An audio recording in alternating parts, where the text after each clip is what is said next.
Silence does not mean shutting your mouth silence. What is being referred to as silence or nishabd? One cannot do this. One can become this. See if you can articulate the same things that you're saying with half the number of words. Suddenly you will become extremely conscious of everything. The wind makes its own sound. So does the water.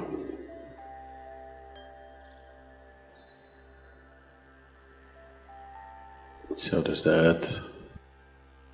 In fact, so does the sky. All the celestial objects are making their own sounds. There are sounds of pain, sounds of pleasure, sounds of misery, sounds of joy. For everything there is a sound. In human life, it's very true. Sounds of life, and there are sounds of death, and there are even sounds of silence. So this complex amalgamation of sounds, different kinds of sounds,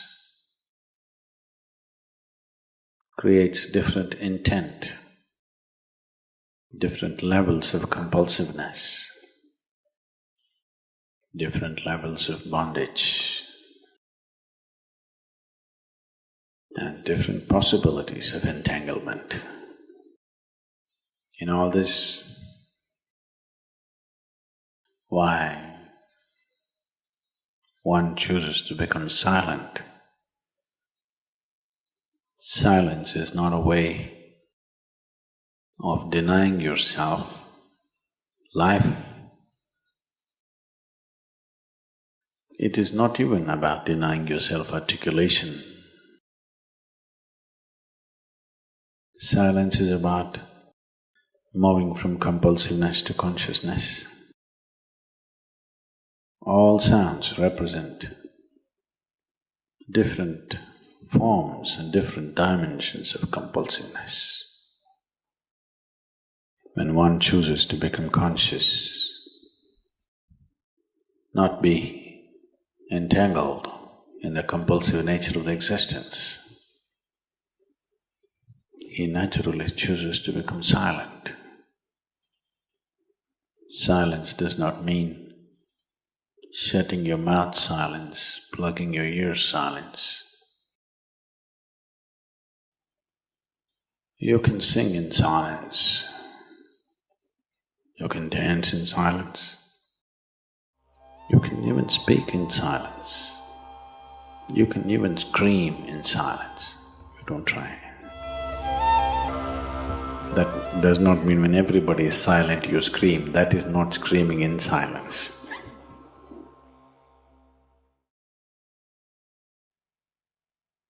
Because sound is of the surface, silence is of the core. It is only the surface which makes the sound. See, now the water is hitting the surface and making the sound. Deep down, there is no sound. That is so with life. On the surface, it is a very complex mesh of sounds, a maze of sounds happening. But at the core, there is no sound. There is no word for no sound in English language. We call it nishabd. That means absence of sound, a total absence of sound. Absence of sound means absence of reverberation. Absence of reverberation means absence of life. Absence of life means absence of creation. Absence of creation means absence of the creator too. So a space which is beyond creation and creator, a dimension which is beyond life and death, that is what is being referred to as silence or nishabd.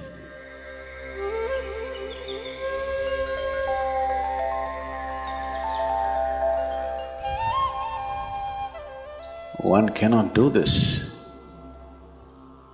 One can become this.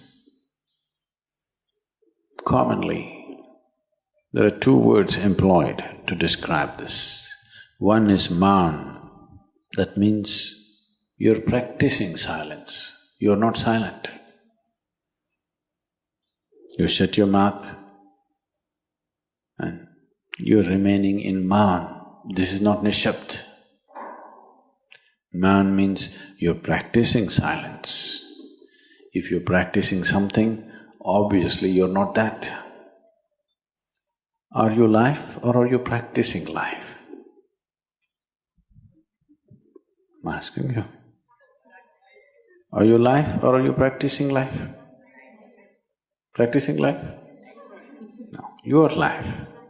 Maybe not very well practiced, but your life. Similarly, there is a difference between practicing silence and becoming silence. Practicing silence starts as a certain restriction, but slowly, as one practices silence, one can possibly become silent. One can become silent in intense activity, but nobody can keep up intense activity forever. Moments of intense activity are only moments, nobody can sustain it. You'll expend yourself. Only if you can achieve it in inactivity, it is sustainable. If something is possible only in intense activity, it is never sustainable.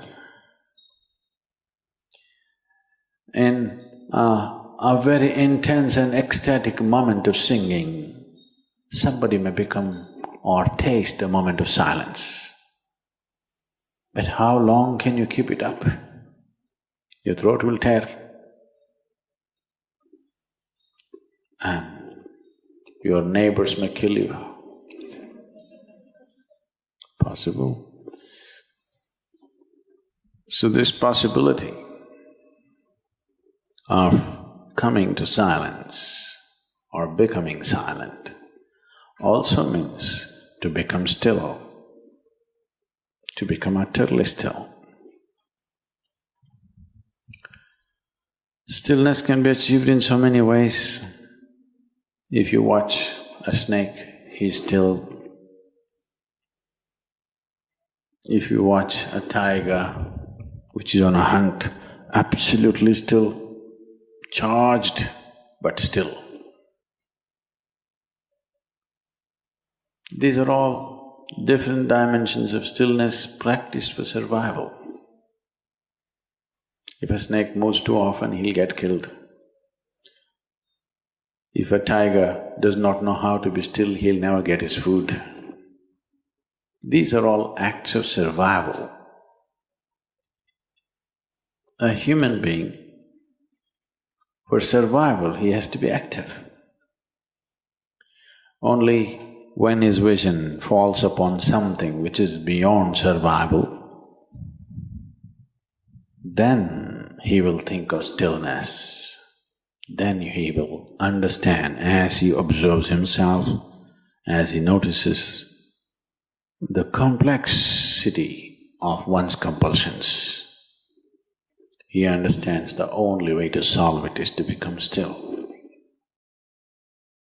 To train this body, to train this mind, to become still,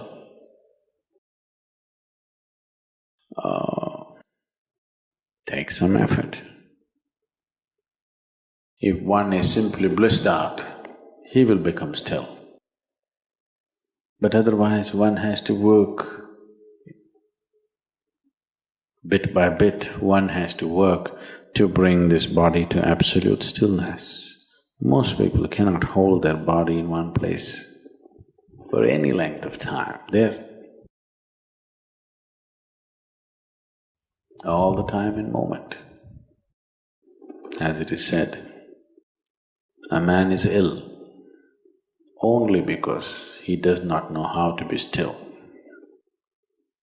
Because in stillness, you're in touch with a dimension way beyond creation. Once one is in touch with that, there is no such thing as illness. If I sit here and the body rots and falls down, still there is no illness, it's just there. Because in fact, when one becomes utterly still, he may not be able to hold on to the body unless he learns the tricks, the mechanism of the body. So why should I become still? Will I lose my body? Anyway, you will lose your body. When the time to lose your body comes, if you want to lose it gracefully, then you must know at least a little bit of stillness. If you want to put your body down like you can put this piece of cloth down, with the same ease, with the same gracefulness, then you need to have some stillness in you. Otherwise, you and your body, you have to be torn apart, which is an ugly thing to do. When you're being torn away from your body, it is an ugly and painful thing to do, unless you can keep it down. There's no grace in life. So if one has to attain to that grace, at least a certain amount of stillness has to enter your life. For this to happen, a certain level of silence has to enter your life. If right now if it is not coming, at least practicing a little bit of Maum. In an hour, if you're speaking 1,573 words right now, how many more? How many words do you spit out in a minute? 1,573, you're actually doing that many? I thought that's impossible. Okay, I believe you. So whatever number you're doing, see if you can articulate the same things that you're saying with half the number of words. Suddenly you will become extremely conscious of everything. Right now, our oral diarrhea is happening. If you're doing 1573, it's diarrhea, okay. Now, if you have to hold back half the words and still say the same things, now you have to be very conscious, otherwise you cannot say it. Just try this and see. Tomorrow, one day. In an hour, normally what number of words you utter, make it half. Don't curtail your activity, still say the same things. But with half the words, how wonderful the whole world will feel, you know.